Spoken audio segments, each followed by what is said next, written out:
Hey, welcome to episode 6 of the Performance Show. We have Australia's tennis player Marc Polmans, who's just reached a high ranking of 119 in the world thanks to 2 Challenger wins last year and winning his first Grand Slam event, first round, the Australian Open this year. Marc, thanks for coming on. No, thanks for having me, Lachlan. Good to be here. Sure. So, in 2020, the start of this year, we've had a pandemic that's really hit us. You probably had 2020 scheduled out, all your plans probably mapped out on paper. How has this affected you? Yeah, it's definitely been a bit tough, which I'm sure it has been for most of the players. I had a relatively good start to the year. I got through my first main draw match at the AO. So I knew that was going to kind of set me up to play hopefully some big events throughout the year. So I entered some of the qualifying for the Masters 1000s events, which I was really looking forward to playing. But unfortunately, yeah, all this happened when I was, getting ready for Indian Wells qualifying, and the day before the tournament started, they called it all off. So you actually flew to the event? Yes, I flew over there, spent a week preparing. And one day before the draw was supposed to be made for the qualifying, they just strangely cancelled the whole event, and we all went back to Australia. And ever since then, we've been here. So I'm just looking forward to hopefully the tour resuming. Yeah. And how does your training structure? How has that changed from last year to now? Yeah, it's been quite different. I've never really had this much time to have time off from tournaments. So, I've been able to look at my game and really break down some areas that need improving. So I've spent quite a lot of this time working on my serve and trying to get it stronger. So I'm happy that part of my game is getting better. But it's been a long stint, so you can't train too hard too early because it's been about 3 months. So I've tried to just gradually get more and more into it each week, and trying to keep the time on court pretty pretty good quality because you have so many weeks to train. So yeah, so it was a bit tricky, but I'm happy that I was able to get a lot out of it in the end. And you just came off from a win at the UTR tournament last week in Melbourne, beating Alex Bolton in the final. How has these UTR tournaments impacted the way of your game going to the rest of the season and the beginning of 2021? Yeah, it's great that they have the UTR here in Melbourne and Sydney and Brisbane and I think a few other states. But especially here in Melbourne, I train at the National Academy, so it's just perfect that they have some match play there now. And yeah, that's the main reason why I'm playing him, is just to really try see where my game's at and try to get some matches under the belt again. And yeah, to walk away with four wins from 4 matches, I'm happy with that.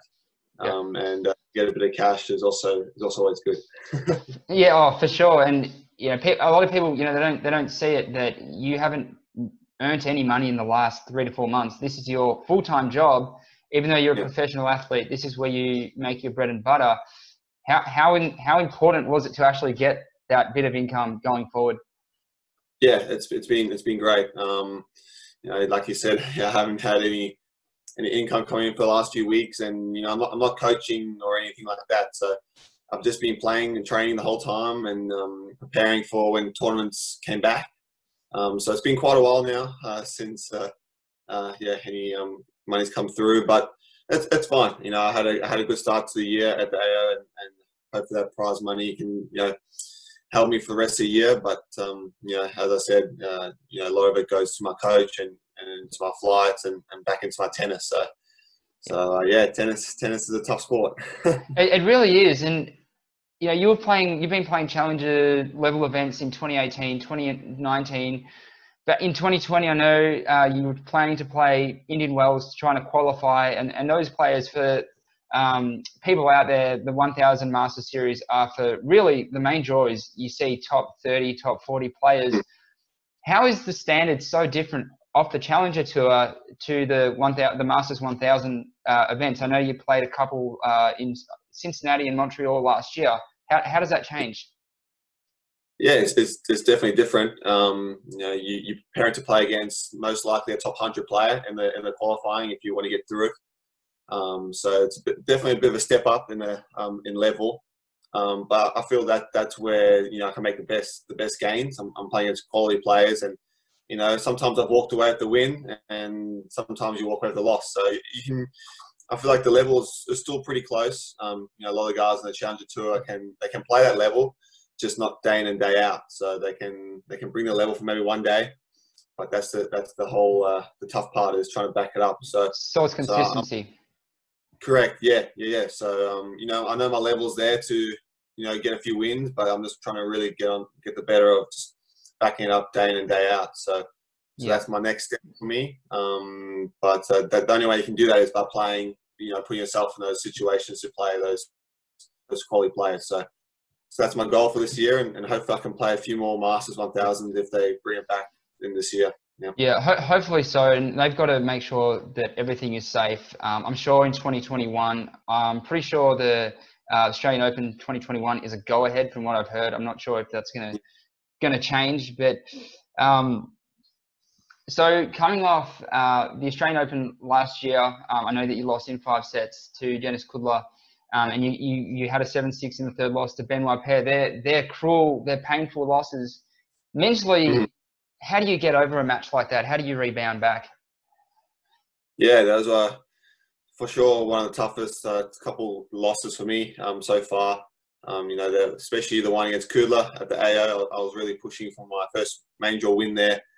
And, to lose in 5 sets after being 2 sets to Laver definitely hurts. Yeah. But I'm happy, this year I was able to win after being 2 sets to Laver, even though it came down to 5 sets again. But the one against Benoit Paire was a great match. I felt like I played super well and had a couple match points there. So he found a way to get out of it. And I guess that's why he's a top 30 player. So it was a great experience to play against him. He's the highest ranked player I've played so far. So the thing for me was you got to try take the racket kind of out of their hands on those match points, because that's what he did to me. He didn't really let me have a chance at the match point. He just went big serve and big forehand, or big serve and big backhand for him. So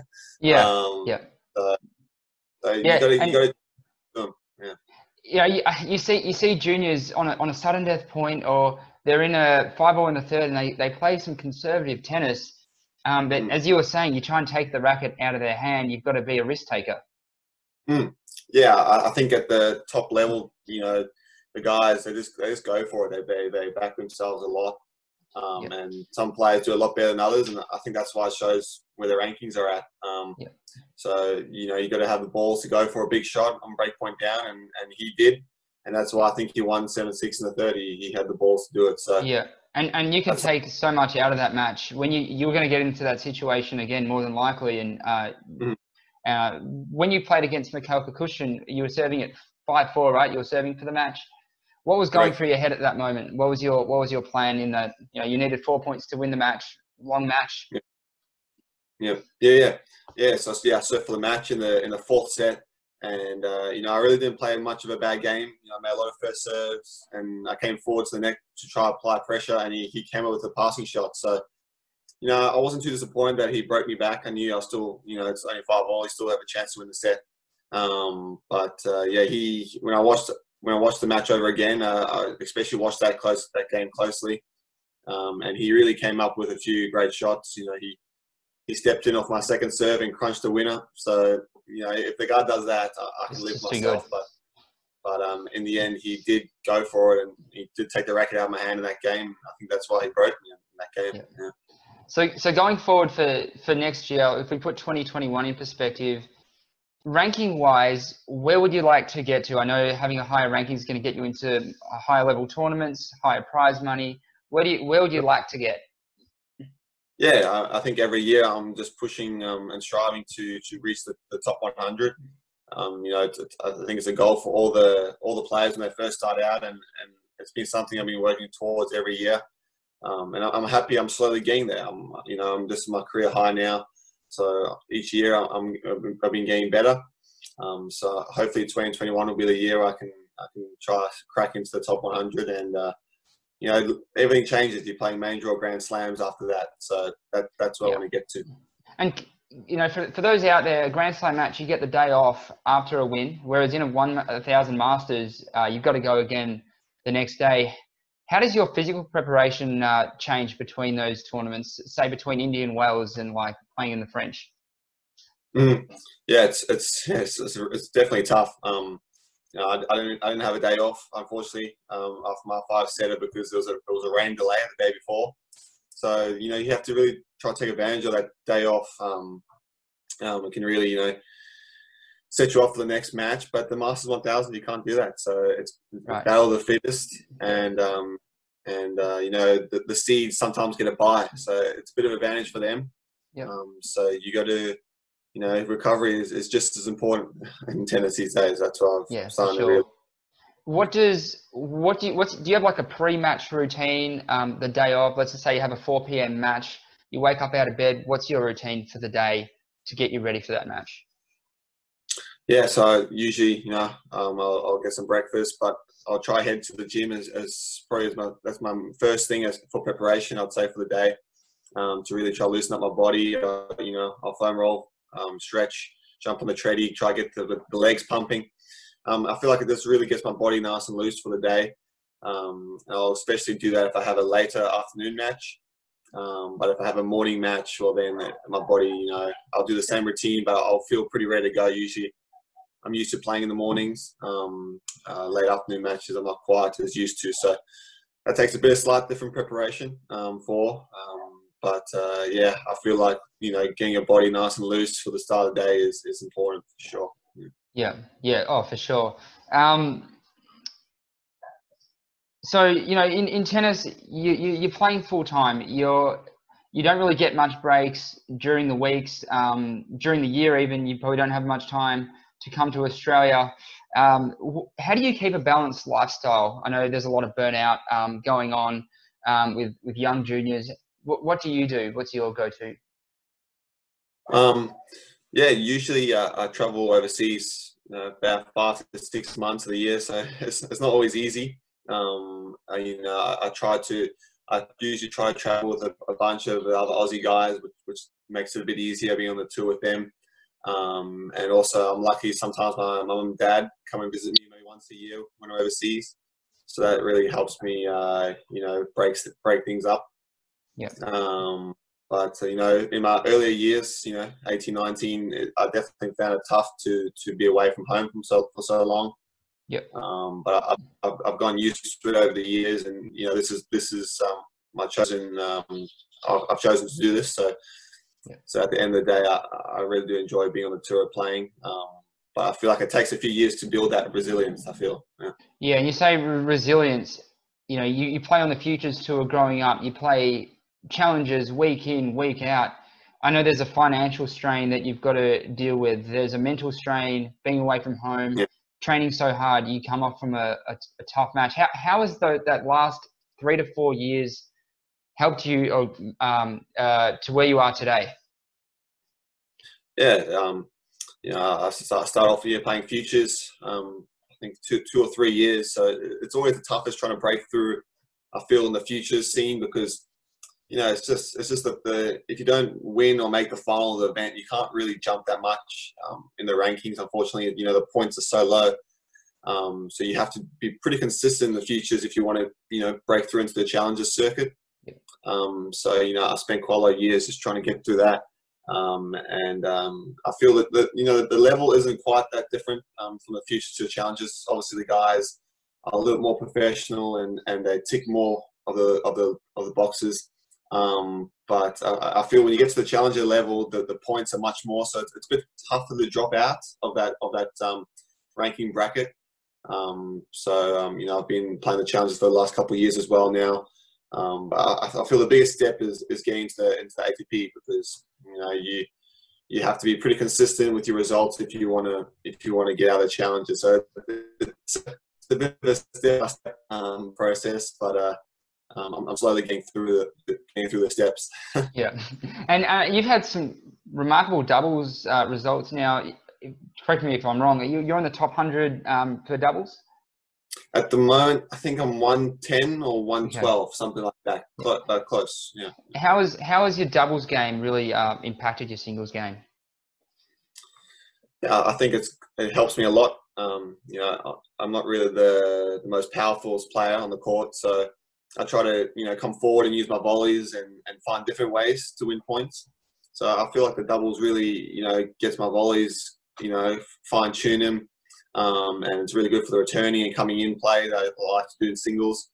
So I try to play as much doubles as I can when I can, because I do feel like it, you know, can translate to my singles pretty well. Yeah.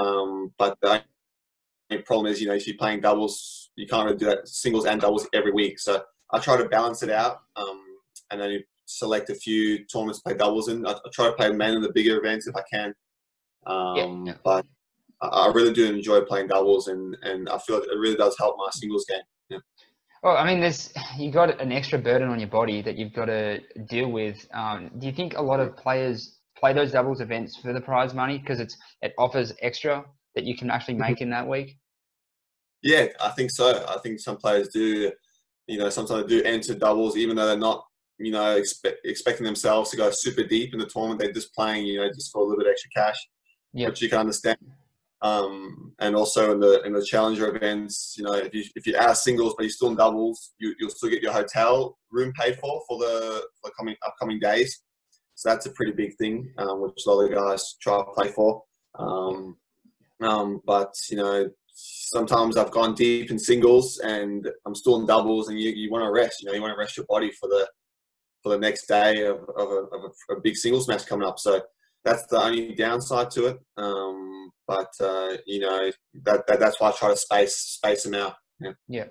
So when you walk onto a court, you've got a big crowd. Let's just say like Rod Laver or Margaret court. What goes through your head when you go into a moment like that? I think, you know, those are the best moments. I feel it's what you train for. You know, I was lucky enough to play on Rod Laver this year. That was the Open in the quarterfinals of the doubles, and I played on show court 3 for my second round singles, which is, you know, they call it the people's court because all the, you know, the court and everyone's really close together. So it's a great atmosphere. So those are, you know, you're on the court and you realize this is you know, this is the pinnacle of tennis. This is what you play for. So, you know, I try not to think about too much, and just try to enjoy playing in front of so many people, because it's not really often you get to experience that. So, yeah. You know, on the Challenger Tour, you don't play in front of people like that all the time. So you gotta enjoy it. Okay, so last couple of questions, single answer questions. All right. Favorite tournament? Australian Open. Australian Open. Favorite movie? Favorite movie? Shawshank Redemption. Haven't heard of that one. Favorite hobby apart from tennis? Table tennis. You a two or a oney? Tui. Tui? Are you a cat or a dog person? Dog for sure. Yep, dog. You probably miss your dog while you're away. It'd be good if you could bring he or her with you. Definitely. Yeah. All right, Mark, thanks so much for your time. Thanks for coming on. All the best for the rest of 2020. Hope to stay in touch. Thanks, Lachlan. Appreciate it.